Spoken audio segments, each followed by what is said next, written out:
She offered her seat to a father and son on the train.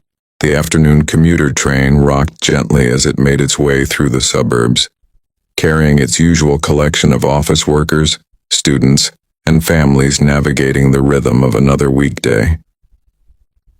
Jennifer Walsh settled into her window seat with the tired satisfaction that came from completing another long shift at the community center, where she coordinated programs for single parents.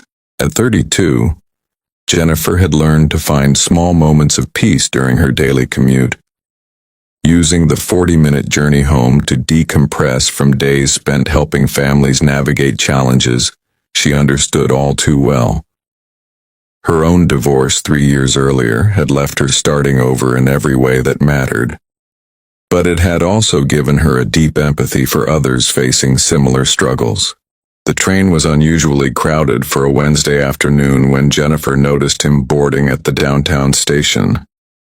The man appeared to be in his early 30s, with short brown hair and a gray V-neck shirt that suggested someone who had dressed for comfort rather than impression. In his arms he carried what appeared to be a baby, maybe 8 or 9 months old, wearing an adorable striped shirt and looking around with the wide-eyed curiosity that small children bring to new experiences. What caught Jennifer's attention wasn't just the father-child pair, but the way the man moved through the crowded train car with the careful uncertainty of someone navigating an unfamiliar situation. He held the baby protectively while scanning for available seats, clearly hoping to find a safe space where they could travel comfortably. But every seat was taken, and as the train lurched forward, Jennifer watched the man struggle to maintain his balance while keeping his child secure. Other passengers seemed absorbed in their phones, books, or conversations, creating the kind of anonymous bubble that public transportation often fostered. Jennifer didn't hesitate. She stood up immediately, gathering her purse and work bag. "Excuse me," she said, approaching the man with a warm smile. "Please take my seat, you'll both be more comfortable." The man looked up at her with surprised brown eyes that held a mixture of gratitude and something that looked like relief. "Are you sure? I don't want to inconvenience you." "It's no inconvenience at all," Jennifer replied, meaning it completely. "I'm perfectly fine standing for the rest of the trip." "That's incredibly kind of you," the man said, settling carefully into the seat with his baby. "Thank you so much. I'm still getting used to navigating public transportation with little Noah here." Jennifer smiled at the baby, who was now studying her with the serious attention that infants give to new faces. "Hi, Noah. You're very handsome in your striped shirt. He seems to like you," the man observed as Noah reached a small hand toward Jennifer. "I'm Marcus, by the way. Marcus Daniel Cooper." "Jennifer Walsh," she replied, letting Noah grasp her finger with his tiny hand. "And Noah certainly is a charmer." As the train continued its journey, Jennifer found herself drawn into conversation with Marcus. He was clearly a devoted father, speaking about Noah with the kind of focused attention that suggested parenthood was both his greatest joy and his most challenging responsibility. But there was something in his manner that Jennifer couldn't quite identify, a careful way of speaking that suggested someone unused to casual interactions with strangers. "Are you two heading home from daycare?" Jennifer asked, making conversation while Noah continued to grip her finger. Marcus's expression grew slightly complex. "Actually, we were at a pediatrician appointment downtown. Noah's been having some trouble sleeping, and I wanted to make sure everything was okay." Jennifer noticed the way Marcus phrased his response. Not "we wanted," but "I wanted," suggesting he was navigating parenthood alone. She recognized the signs of single parenthood, the particular exhaustion that came from making all the decisions and carrying all the worry without a partner to share the load. "Single parenting is challenging," Jennifer said gently, not as a question but as a statement of understanding. Marcus looked at her with surprise that someone had read the situation so clearly. How did you— I recognize the signs, Jennifer replied with a knowing smile. The way you're holding him like you're responsible for everything, the careful way you planned this trip, the look of someone who's always thinking 3 steps ahead because there's no backup plan. You speak from experience? Divorced 3 years ago. No children, but I work with single parents at the community center. I see how hard you all work to give your kids everything they need. Marcus studied Jennifer's face with new interest. What kind of work do you do at the community center? I coordinate support programs, parenting classes, financial literacy workshops, childcare assistance during job interviews. Basically, I try to help people navigate the systems that are supposed to help them but often feel overwhelming instead. As Jennifer spoke about her work, she noticed Marcus listening with an intensity that went beyond polite conversation. He asked thoughtful questions about the challenges single parents faced, the gaps in available services, and the barriers that prevented families from accessing the help they needed. It sounds like incredibly important work, Marcus said as the train neared Jennifer's stop. The kind of work that probably doesn't get the recognition or funding it deserves. Jennifer laughed, but not unkindly. That's definitely true. We operate on grants and donations, always fighting to keep programs running. But the families we help make it worthwhile. As the train pulled into Jennifer's station, she gathered her things reluctantly. The conversation with Marcus had been the most engaging part of her day, and Noah had spent the journey charming her with his smiles and babbling commentary on the passing scenery. This is my stop, Jennifer said, preparing to leave. It was wonderful meeting you both. Jennifer, Marcus said suddenly, would you consider giving me your card? I'd love to learn more about the work you do. Jennifer handed him her community center business card, noting the way he studied it carefully before tucking it into his wallet with unusual care.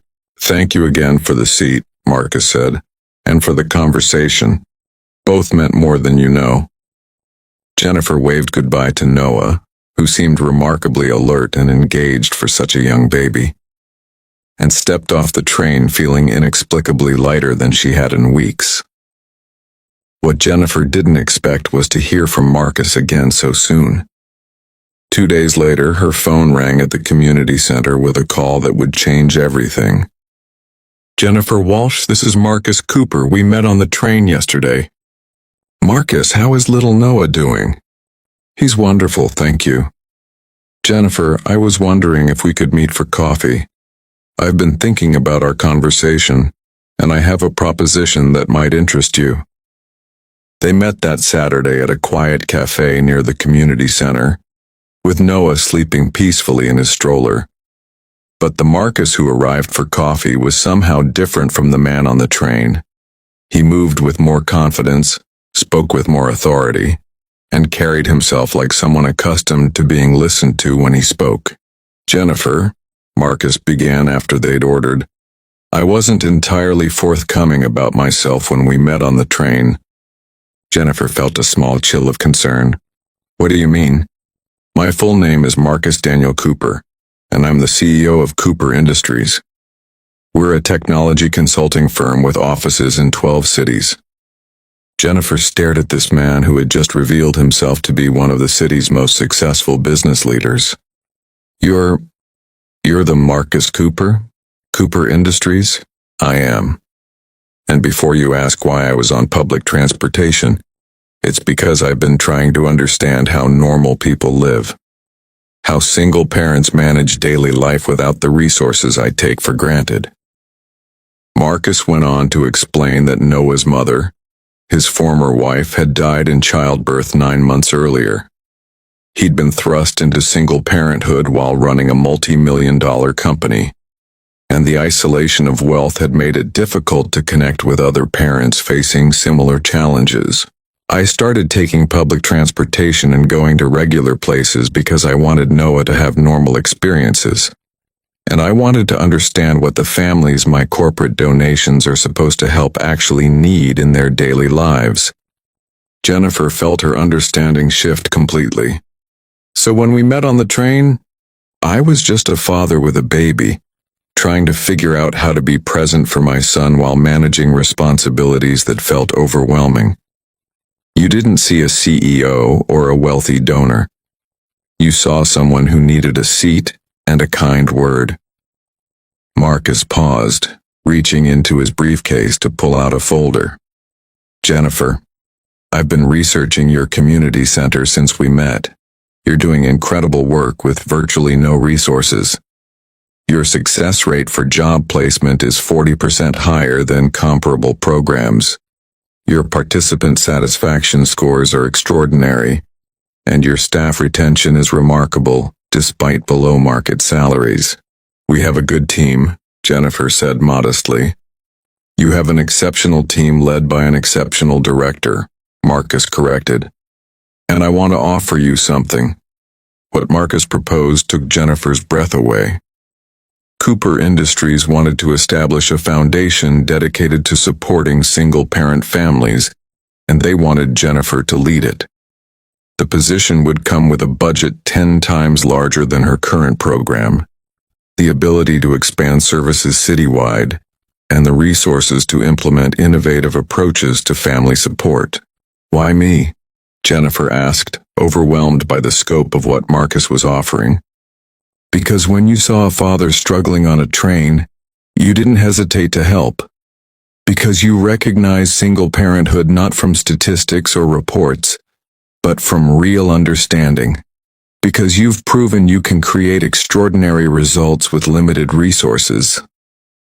Marcus paused, glancing at Noah, who was beginning to stir in his stroller. And because Noah smiled more during our train ride than he had in weeks. You have a gift for making people feel seen and valued. Jennifer accepted the position, but insisted on maintaining the community program she'd built, ensuring that the foundation would enhance rather than replace the grassroots work that had always been her passion. 6 months later, when business journals wrote about Cooper Industries' innovative approach to corporate philanthropy and their groundbreaking family support foundation, they focused on strategic giving and measurable social impact. But Marcus always smiled when he read those articles, knowing that the real story was much simpler and much more human. Sometimes the most important business partnerships begin not in conference rooms or networking events, but on crowded trains when someone chooses kindness over convenience. And sometimes the best investment decisions come from recognizing that the most valuable expertise doesn't always come with impressive titles, but with genuine understanding and an open heart. Jennifer kept her train pass even after she could afford to drive, taking public transportation, occasionally to remember that the most important connections happen when we see each other not as titles or bank accounts, but as fellow travelers who sometimes need someone to offer them a seat and remind them that they're not alone in the journey, in a world that often mistakes wealth for wisdom.